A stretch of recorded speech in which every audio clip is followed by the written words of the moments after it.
मलिक बोलतायत, आपण थेट जाऊयात। ते कुठेतरी महाराष्ट्राच्या जनतेची दिशाभूल करत होते।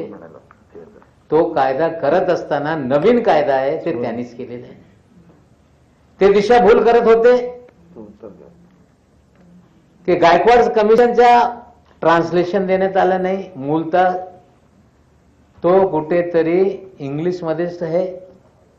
म्हणजे एकंदरीत आज ज्या पद्धतीने देवेंद्रजी बोलत गेले, जनतेची दिशाभूल करत गेले, कायदा नवीन करण्यात आला। जर राज्याला अधिकार नाही तर कायदा कसं तुम्ही केला? म्हणजे एकंदरीत हा सगळं संशय आहे।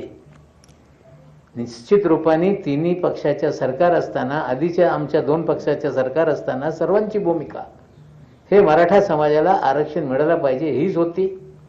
पुढे आणखीन जे सरकारच्या वतीने करता येईल निश्चित रूपाने सरकार करेल, पण देवेंद्रजी हे खोटा बोलताय आज स्पष्ट झालेला आहे।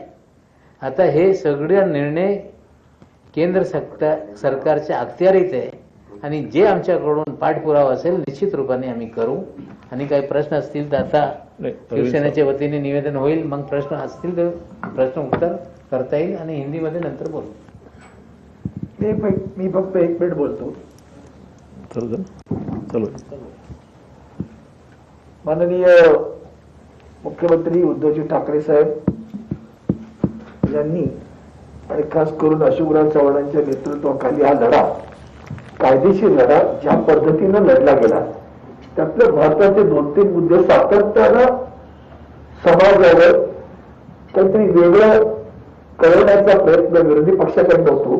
त्यातला पहिला मुद्दा येतो, वकील बाजू मांडली नाही, बाजू व्यवस्थित मांडली नाही किंवा आणखी काहीतरी संभ्रम निर्माण करण्याचा प्रयत्न आहे। त्यातला सगळ्यात महत्वाचा मुद्दा आहे, जे वकील माननीय विरोधी पक्ष नेते जेव्हा मुख्यमंत्री होते तेच वकील आताही काम करत होते। उलट अधिकच्या वकिलांची फौज या ठिकाणी तिथे दिली गेली होती। त्यात आदरणीय अशोकरावांनी पण आता सांगितलं की बाकीच्या समर्थनार्थ बाजू मांडणाऱ्यांनी सुद्धा अधिकचे वकील दिले होते।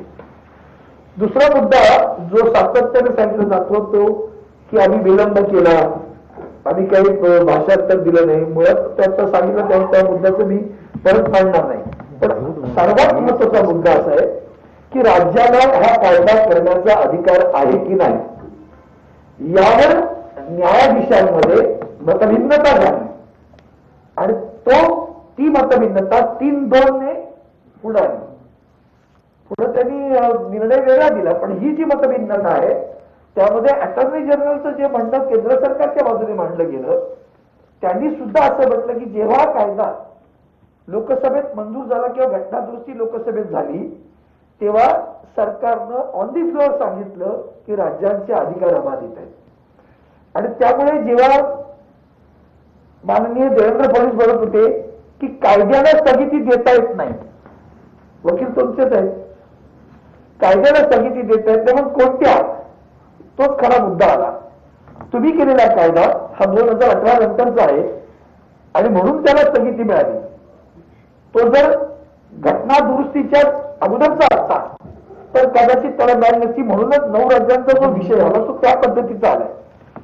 परंतु महाविकास आघाडीचं सरकार आणि आदरणीय उद्धवजींनी एक स्पष्ट केलंय की हा लढा काय आम्ही थांबवणार नाही आणि मराठा समाजाला न्याय दिल्याशिवाय आम्ही स्वस्थ बसणार नाही, महाविकास आघाडीचं सरकार सुद्धा स्वस्थ बसणार नाही।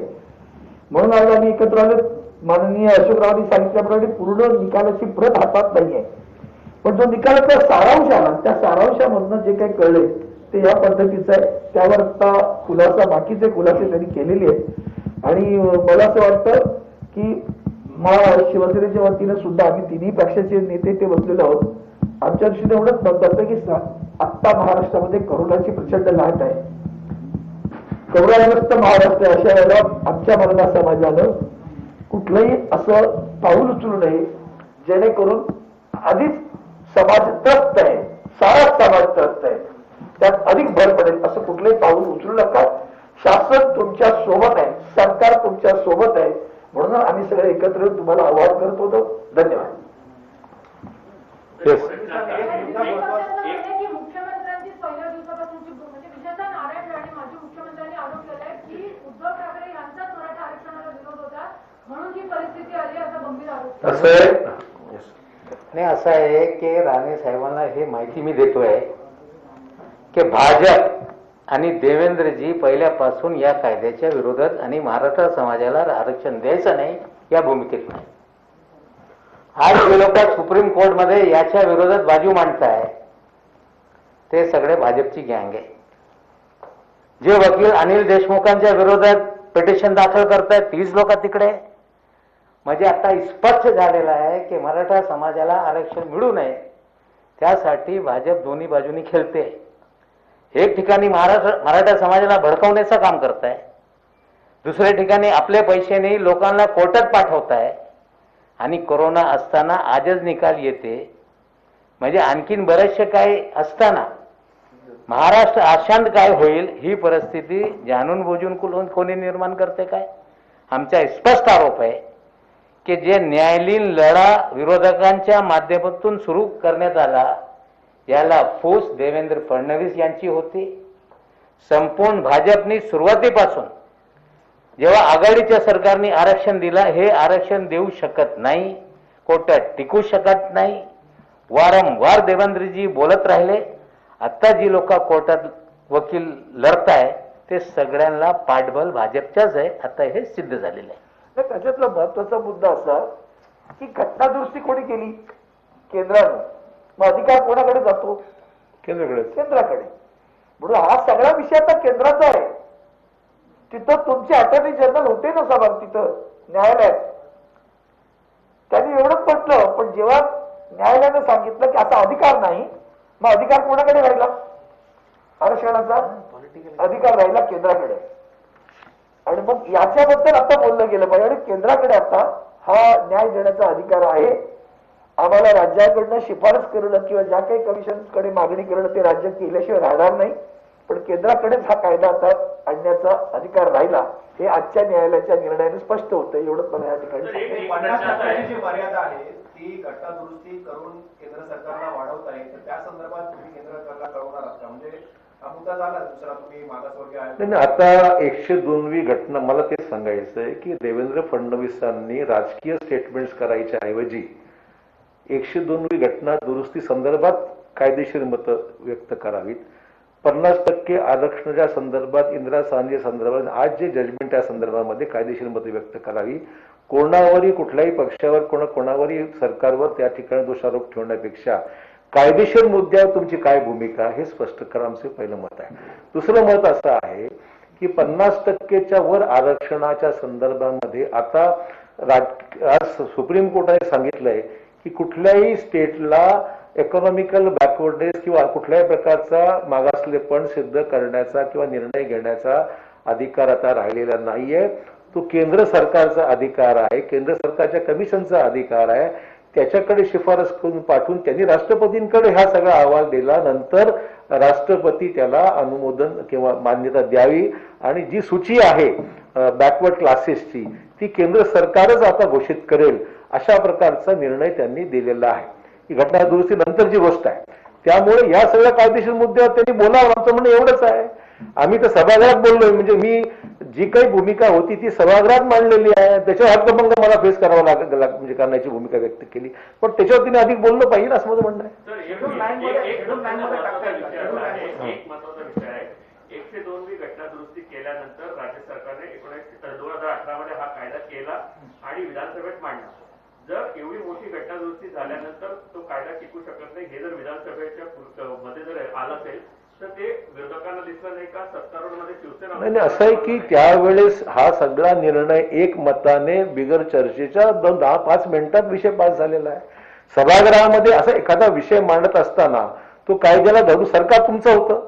तुमच्या सरकारला हे माहित नव्हतं का की अधिकार तुम्हाला आहे की नाही? तुमच्याकडे पूर्ण लीगल टीम आहे, लॉ सेक्रेटरी आहेत, ऍडव्होकेट जनरल आहे, पूर्ण टीम असताना मग तुम्ही सभागृहात दिशाभूल केली का हा प्रश्न निर्माण होतो. त्यामुळे आमचं म्हणणं तुम्हाला हे माहित नव्हतं का आणि आम्ही पॉइंट आउट केल्यानंतर सो वारंवार तुम्ही समर्थनार्थ बोलताय, तर मग ह्यातलं खरं काय समजायचं? आता आमचं म्हणणं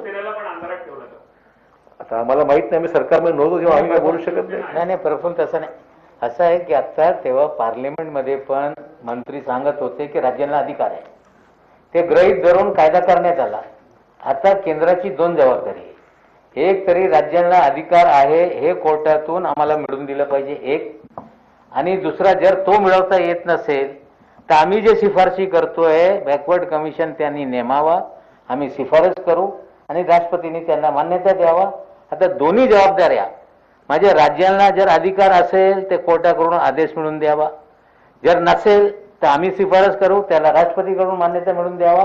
म्हणजे आता केंद्राकडून सगळा विषय तात्काळ त्यांनी करावा, आम्ही त्यांना मदत करण्याची तयारीत आहोत. बराच काळ जाऊ शकतो, कारण तुम्ही सांगितल्यानुसार मागासवर्ग आयोगच नाहीये, तो पहिला स्थापन करावा लागेल.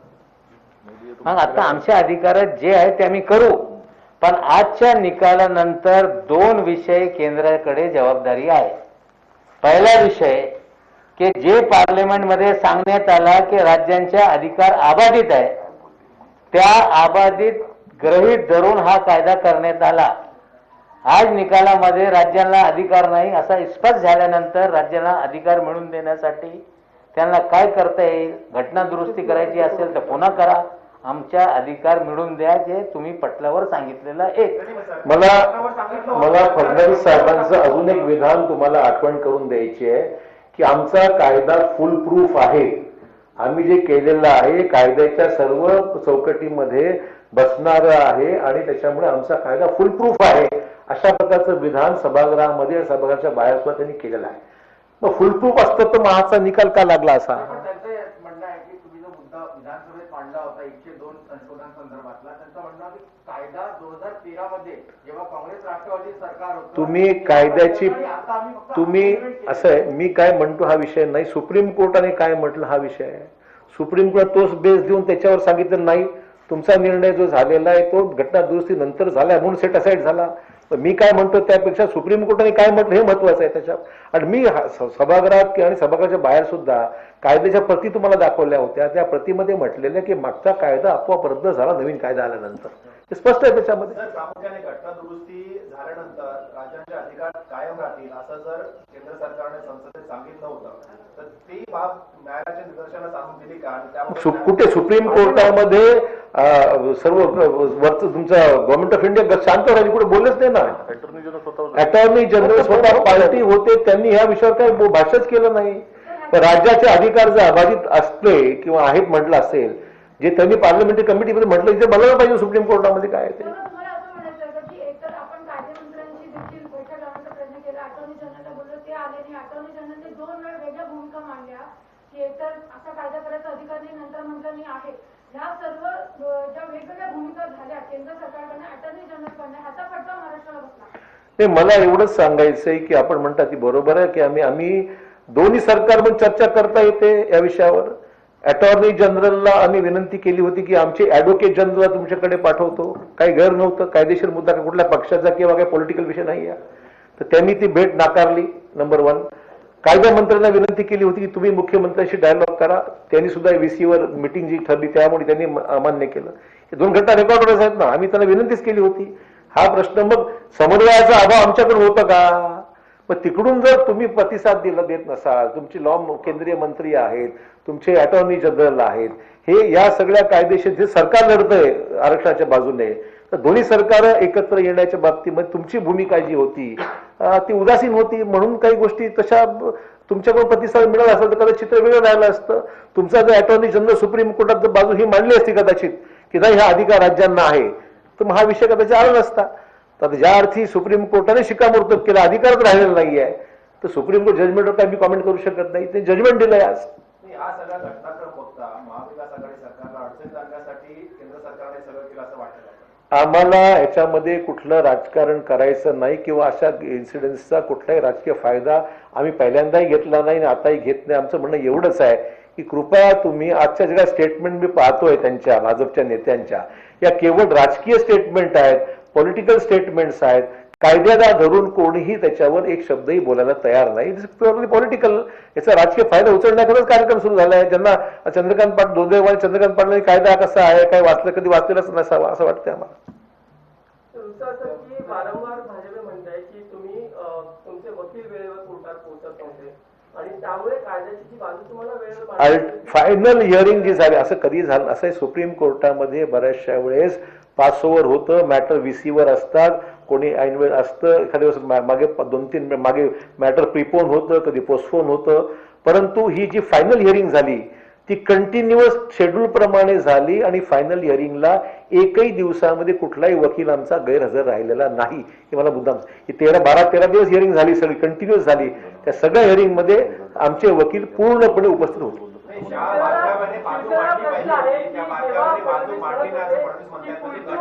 आता फडणवीस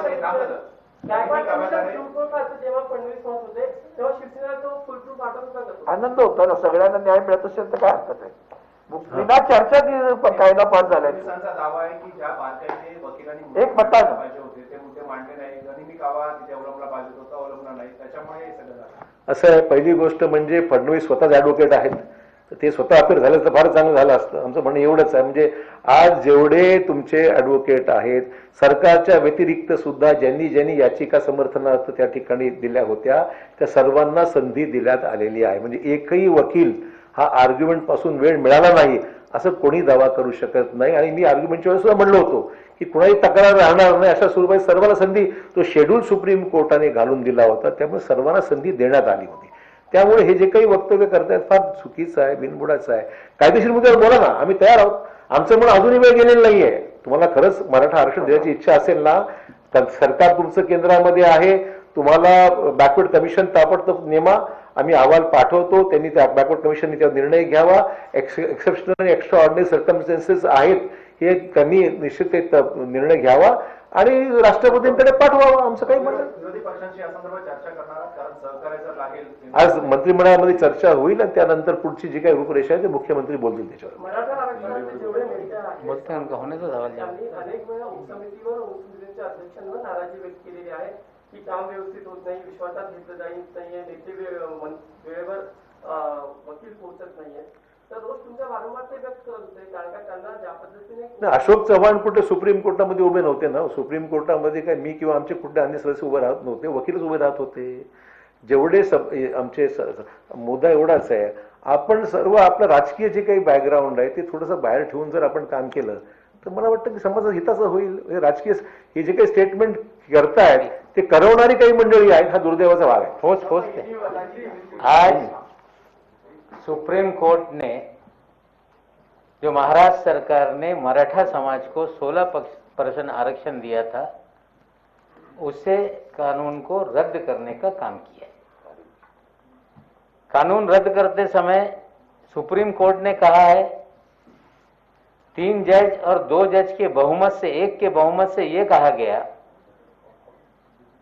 कि एसबीसी का आरक्षण देने के लिए कानून बनाने का या निर्णय लेने का अधिकार जो कॉन्स्टिट्यूशनल अमेंडमेंट किया गया 14 अगस्त 2018 को, उसके बाद राज्यों को नहीं रह गया है, इस आधार पे ये आरक्षण रद्द किया गया।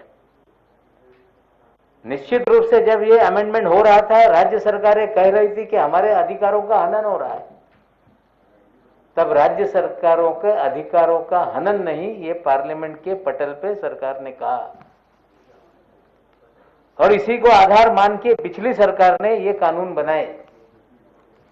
और जब ये कानून रद्द किया गया तो आज केंद्र सरकार की 2 जिम्मेदारी है।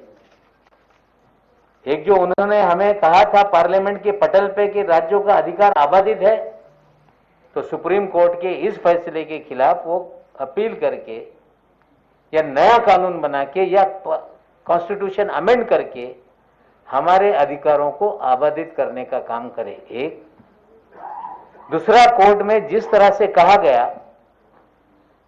कि ये अधिकार बैकवर्ड कमीशन को है कि वो जांच कर राष्ट्रपति को पास भेजे और राष्ट्रपति उस पर निर्णय ले।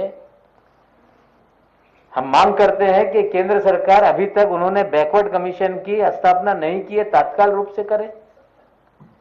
महाराष्ट्र सरकार की तरफ से मराठा समाज किस तरह से बैकवर्ड है, एसबीसी का आरक्षण कैसे दिया जाएगा, ये सारी चीजें हम मुहैया कराएंगे, मांग करेंगे और ये कमीशन के माध्यम से राष्ट्रपति महोदय निर्णय लें ताकि महाराष्ट्र समाज को ये आरक्षण मिले।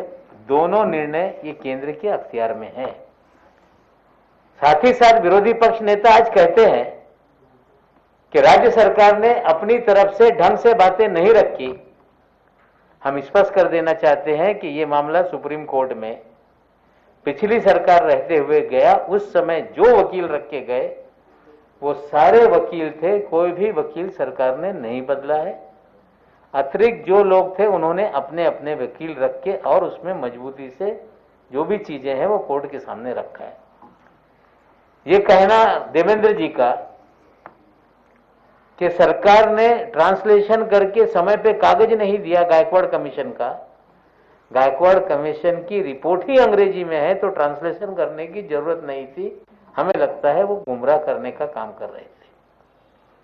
तीसरी बात उन्होंने ये कही कि राज्य सरकार ये बताने में नाकाम हो गई कि ये कानून ये अमेंडमेंट के पहले का है।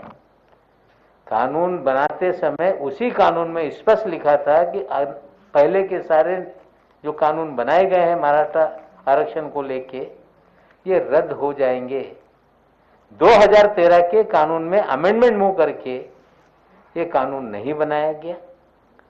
जो भी देवेंद्र जी बोल रहे हैं महाराष्ट्र की जनता को गुमराह करना चाहते हैं और बीजेपी दोनों तरफ से खेल रही है। एक तरफ मराठा समाज के नौजवानों को भड़काने का काम कर रही है और जो लोग इस कानून के खिलाफ कानूनी लड़ाई लड़ रहे हैं उनको भी कहीं ना कहीं मदद करने की भूमिका ये भारतीय जनता पार्टी की है। हमें लगता है इस पे राजनीति ना हो।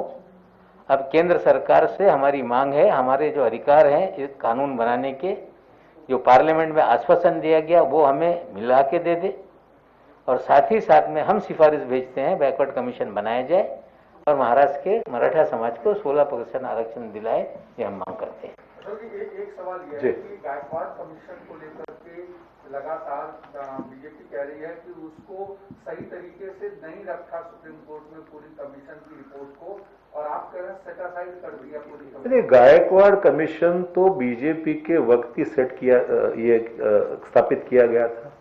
गायकवाड़ कमीशन का रिपोर्ट हाउस में जो एक्सेप्ट कर दिया गया था उन्हीं सरकार के वक्त किया गया था। तो गायकवाड़ कमीशन का आवाज जैसे कि तैसे वहां पर पुटअप किया गया, उसके ऊपर चर्चा जब हुई, उसके ऊपर हर मुद्दे पे चर्चा करने के बाद भी समर्थन में हम लोगों ने दिया। अब उनके तरफ से यूनियन गवर्नमेंट की तरफ से भी इस बैकवर्डनेस के बारे में, समर्थन के बारे में कुछ बातें कही जाती थी तो उसमें फायदा होता था। अटॉर्नी जनरल को पहली बार तो मौका मिला है, आज तक सेंट्रल गवर्नमेंट पार्टी नहीं थी तो अटॉर्नी जनरल को पहली बार पार्टी किया गया है, उसमें कुछ बयान दो, उसमें उन्होंने कुछ कहा ही नहीं। 2 बार 2 बयान बदले उन्होंने, ये भी रिकॉर्ड पर है हमारे पास। पहली बार कहा कि हमें अधिकार नहीं है, फिर बाद में कहा अधिकार है और सुप्रीम कोर्ट ने आज मना कर दिया, अधिकार नहीं है बोले सुप्रीम कोर्ट। तो सवाल ये है कि कमीशन, अभी जब फडणवीस साहब ने खुद कहा कि हमारा फैसला, हमारा कानून ये फुल प्रूफ है, कानून के हर दायरे में टिकने वाला है, तो उन्होंने बनाया हुआ कानून, उनकी बनाई हुई कमीशन, उन्होंने लिया हुआ फैसला, ये अगर सेट असाइड होता है तो दोष किसका है?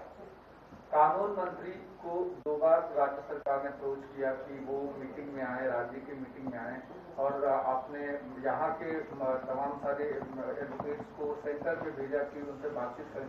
दोनों बार ही केंद्र की भूमिका